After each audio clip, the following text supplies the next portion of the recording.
शिर्डीच्या पार्ट 2 मध्ये तुमच्या सर्वांचं स्वागत आहे.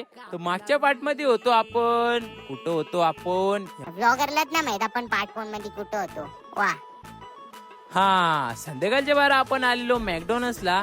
समोरच्या एवढ्या मील बघून चकित नका होऊ, कारण ह्या सगळ्या 99 वाल्या मील मागवलेल्या. इकडे मी सुखाने फ्रेंच फ्राईज खात होतो.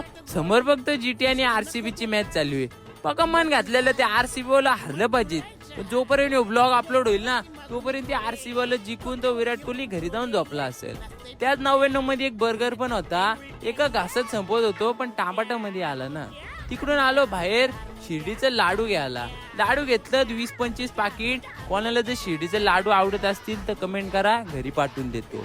रूम जाऊन झोपलो. सकाळी उठलो परत तीच पुरी भाजी. शिर्डीवरून सगळ्या ट्रेन बंद. मग आम्ही एक पर्सनल इको केली आम्हाला नाशिक रेल्वे स्टेशन साठी. माग सगळी वन साइड झोपल्यात ना. मी इकडे बिचारा ड्रायव्हरच्या बाजूला आलोय. ड्रायव्हरने थांबवला आम्हाला कुठेतरी रस्त्यात.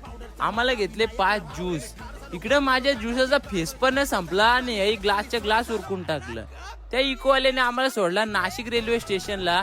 ह्याच्या पुढे कर्जत पर्यंत सगळीकडे नुसत्या चुमड्यात पडल्या म्हणून कुठं ब्लॉगच नाही बनवला. जाऊ द्या, पोहोचलो घरी. भेटतो तुम्हाला दुसऱ्या कुठल्या तरी चौथ्या ब्लॉग मध्ये. तोपर्यंत तुम्ही अकाउंटला फॉलो करून घ्या.